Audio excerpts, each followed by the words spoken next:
About 30% of wood fiber Kimberly-Clark uses to produce its tissue products are sourced from Canada and Scandinavia boreal forest. We see increased competition for this wood in the future, and we want to reduce our exposure to natural forest fiber. And one alternative is to look at additional either plantation fibers, recycled fiber, or alternative natural fibers. So bamboo is one of the fibers that we are interested in right now because of the properties it has that we can still make the quality tissue products that we need to make.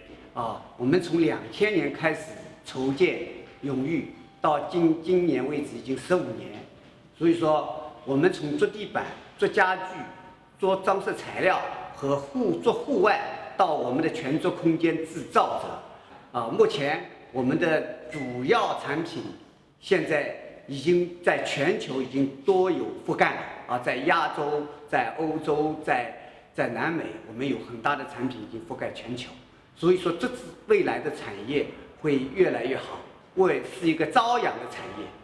Even though it's a grass, the fact that you can treat it almost like a wood species, so you can use conventional harvesting technology, you can use conventional logging trucks to move to the mills. It can be chipped like you would a tree, so it's got a lot of favorable aspects.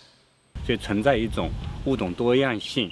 如果说大面积的发展竹林，可能会对这个生物多样性带来一些这个负面的一些这个影响那么我们呢也不建议就是进行人工化的大规模的来发展这个竹林，最好是根据竹林自身的一种这个扩展特性来让它扩展它的森林面积。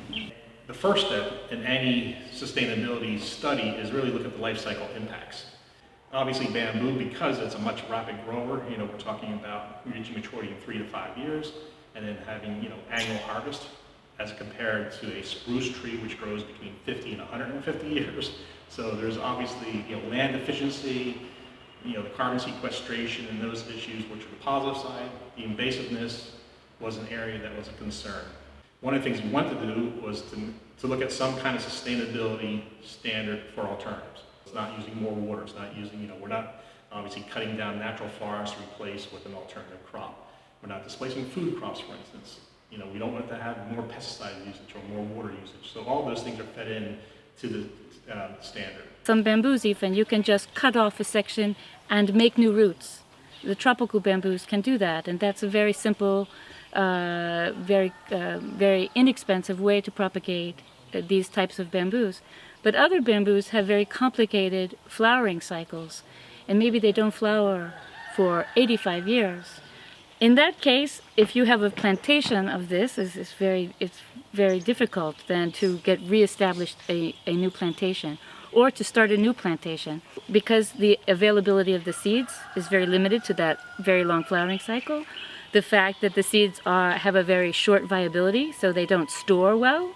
But now in our new technologies, there's in vitro propagation, which is like a clonal technology, where you're actually taking a very small piece of the plant and making replicas of them, growing them in vitro in a sterile environment, and that way you're mass producing these. The end product is a very expensive little propagule. Some bamboos are proving very difficult to produce in this in vitro way. But if it's very difficult to do or very expensive to do, how can you make that an affordable proposition? One difficulty with bamboo is it has a high silica content. And so that's a very difficult chemical to get rid of and handle in the craft pulping process. So there are some concerns about how do you get the silica from causing corrosion and other issues in your pulping process. So that's a technical challenge. That has to be fed by the mill. So in terms of, and then once the material's made, then there's no, it's a cellulose fiber, so it's no different than anything else to make a tissue product for us. So we had, the ability to do that. It then becomes, just basically a cellulose fiber that has the properties we need.